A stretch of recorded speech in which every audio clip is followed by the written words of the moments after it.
Diretrizes curriculares para o ensino de 9 anos. Eu não vou me preocupar aqui em ficar falando muito número de leis, número de incisos, número de artigo. Eu vou me preocupar mais com a parte conceitual, com a questão da fundamentação teórica, da base pedagógica, que é assim, vamos dizer, o que mais nos interessa saber, porque os demais vocês vão decorar, né? Com certeza vocês vão estudar aí um dia que precisar e vão decorar. E são muitos os pareceres, são muitos dados de datas, de parecer, de inciso, de capítulo, que dão sustentação às diretrizes curriculares para o ensino de 9 anos. Então, todos são importantes, obviamente, é preciso entendê-lo inteiro, compreendê-lo inteiro e sabê-lo inteiro, mas alguns são mais importantes do que outros porque nos levam a refletir, a compreender melhor, a utilizar, a efetivar essas diretrizes da prática. Então, eu vou destacar alguns artigos. O artigo 2 das diretrizes curriculares do ensino de 9 anos estabelece que as diretrizes curriculares articulam-se com as diretrizes nacionais para a educação.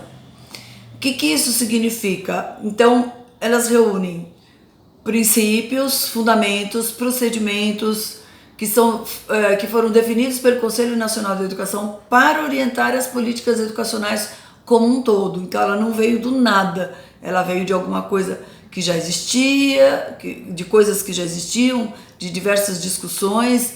Não chegou assim, vamos simplesmente aumentar o ano no ensino fundamental por nada. Não, ela foi estudada durante anos, foi analisada, comparada com outros países, quais foram os reflexos, quais foram os benefícios. Então ela tem toda uma fundamentação teórica, uma fundamentação legal, e a elaboração e a implementação e a avaliação das orientações curriculares nacionais e das propostas curriculares nacionais, elas norteiam então os estados, o Distrito Federal, os municípios e os projetos pedagógicos das escolas de uma maneira geral. Todas as escolas que têm ensino fundamental 1 e 2 devem então seguir as diretrizes curriculares para o ensino de 9 anos. O computador está para o ensino de 9 anos. E aí, como eu falei anteriormente, tudo é importante, mas obviamente tem algumas coisas que são extremamente importantes e por isso elas têm um nome, né? Elas têm um nome de destaque. No parágrafo único das diretrizes de 9 anos, há um destaque para que essas diretrizes curriculares aplicam a todas as modalidades do ensino fundamental previstas na LDB, nas Leis das Diretrizes de Base da Educação Nacional. Bem como a educação de campo, a educação quilombola, a educação indígena, ou seja, todos os lugares no Brasil que estão sujeitos às políticas públicas educacionais estabelecidas pelo órgão maior, que é o MEC, e tem que cumprir essas diretrizes, estão regulados com essas diretrizes. O artigo 6º das diretrizes estabelece que os sistemas de ensino e as escolas adotarão como norteadores para as políticas educativas nas suas práticas, nos seus projetos pedagógicos, nos seus planos de aula, nos seus planos de ensino e das ações pedagógicas, alguns princípios básicos.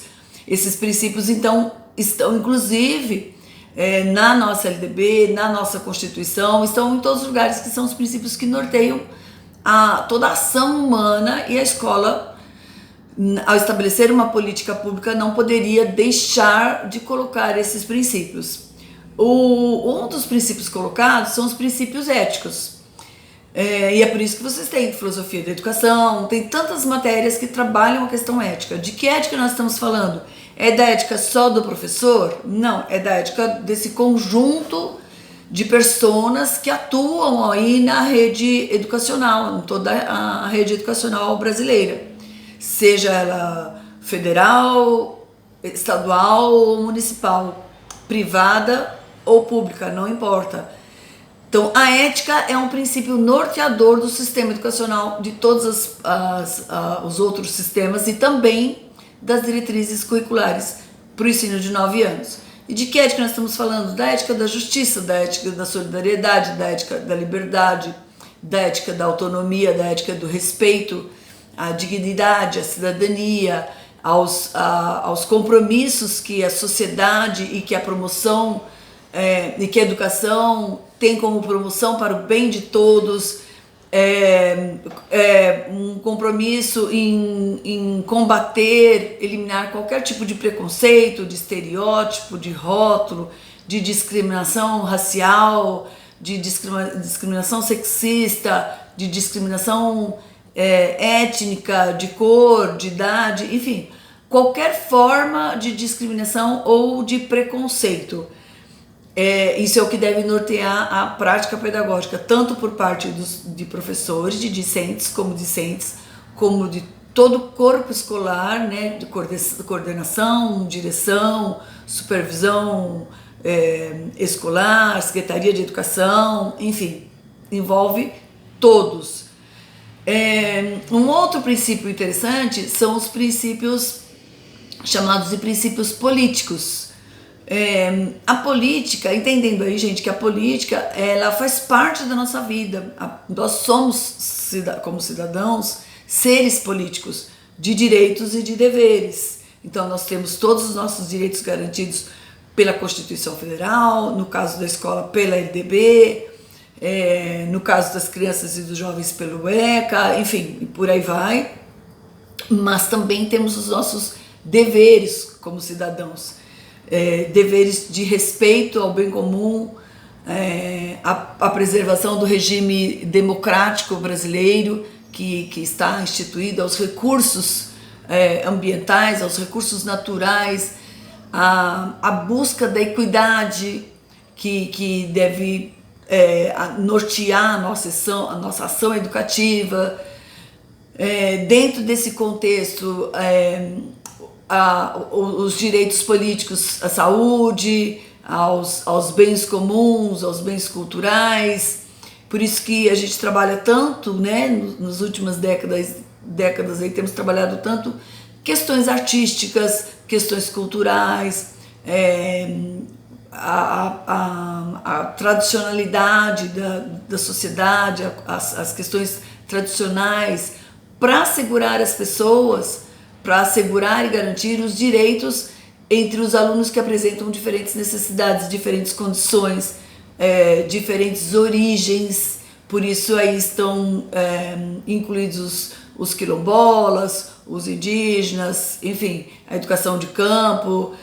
E para que tudo isso? Para que haja, obviamente, um bom uso, um bom desenvolvimento, uma evolução no sentido do aproveitamento do que se tem e da melhoria sempre, de uma melhoria constante das condições dessas pessoas, ou de nós todos, né, como pessoas, para que haja uma redução da pobreza, para que haja uma redução das desigualdades, principalmente no Brasil, que é um país tão diverso, tão plural, tão grande, com condições sociais, com condições socioeconômicas tão diversificadas. Nós temos regiões do Brasil muito ricas e temos regiões do Brasil com extrema pobreza ainda. As diretrizes também abordam, né, também trazem como princípio as questões estéticas. Sempre que a gente fala na questão estética, nós nos reportamos à questão externa, da beleza, né, ligada à moda, essas coisas, mas não é desta estética que nós estamos falando. Nós estamos falando de uma estética que tem sido trabalhada bastante na BNCC e em várias outras políticas importantes, que é da sensibilidade, de tratar esse aluno e esse professor como ser humano, principalmente o aluno em desenvolvimento, né? A criança na primeira, segunda, terceira infância, que seria as diretrizes dos 9 anos, mas uma sensibilidade que colabore para que essa criança, numa dialética com a racionalidade, se desenvolva, evolua e use a sua criatividade, desenvolva a sua criatividade, enriqueça a sua forma de expressar, possa trazer a sua forma de expressar como exercício pedagógico, como exercício educacional, como exercício acadêmico, e que deve ser valorizado. As diferentes formas de expressão, as diferentes formas de expressão, de expressões culturais devem ser valorizadas, especialmente o da cultura brasileira, que, como falei anteriormente, é muito diverso, é uma construção de identidades muito diversa, muito plural, muito arraigada de outras culturas também ao longo aí dos últimos séculos. E misturado com a nossa cultura, criou-se aí uma outra cultura brasileira, e as duas, todas são importantes, a que existia, a que está existindo e a que está sendo construída. Então, valorizar isso no ambiente escolar é fundamental, que é mostrar que aquele sujeito aprendente é um sujeito que está inserido numa cultura, mas que está também se integrando em novas formas de saberes, em novas formas de ver o mundo, em novas formas de se reconhecer como ser humano, como ser agente, como ser interativo do próprio processo de socialização dele.